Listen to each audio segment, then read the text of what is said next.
क्या नोएडा प्रोटेस्ट के चक्कर में आप लोगों की भी सैलरी कम होने वाली है? आइए इस मिथ के ऊपर डिस्कशन करते हैं। आप लोगों ने भी नोएडा प्रोटेस्ट देखा होगा, जिसमें कि 4 लाख से ज़्यादा वर्कर्स सड़क पर उतर आए थे अपनी राइट्स की डिमांड रखने के लिए। आइए इस बार टेक्निक समझते हैं कि हुआ क्या है।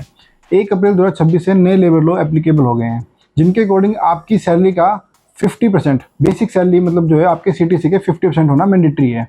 जिससे कि क्या होगा कि आपकी जो डिडक्शंस है उसका अमाउंट थोड़ा इंक्रीज हो जाएगा और आपकी टेक होम सैलरी थोड़ी कम होने वाली है। एग्जाम्पल के लिए किसी वर्कर की अगर सैलरी पहले 30,000 रुपये थी, तो उसका जो बेसिक अमाउंट बनता था वो 30% जनरली जो कंप्यूटेशन आती थी वो बनता था 9,000 रुपये, जिसका कि पीएफ डिडक्शन 12% निकल के आता था 1080 रुपये।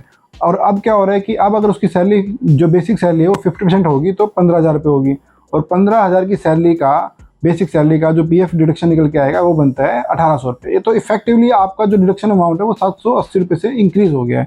तो इससे इशू हुआ क्या कि आपकी जो टेक होम सैलरी है वो उतने अमाउंट से कम हो गई है। तो वर्कर्स कहीं ना कहीं ना एक आपकी हायर डिडक्शंस, एलपीजी प्राइसेस और क्रूड तेल के जो भाव हैं इन सब के बीच में फंस गए थे। एज ए एडवाइज़र हमारे लिए ये एक ट्रांजिशन फेस है, बट जो वर्कर्स हैं उनके लिए एक सर्वाइवल इशू है। तो जो हमारे जितने भी एम्प्लॉयज़ हैं हमें उनको ये गाइडेंस रहेगी कि आप अपने एम्प्लॉयज़ का ध्यान रखें, उनकी सैलरी थोड़ी इंक्रीज़ करें। और ये सब इन्फॉर्मेशन जो हमारे चैनल के थ्रू प्रोवाइड की जा रही है, अगर ऐसी इन्फॉर्मेशन आपको अच्छी लगी तो आप हमसे जुड़े रहें। Thank you.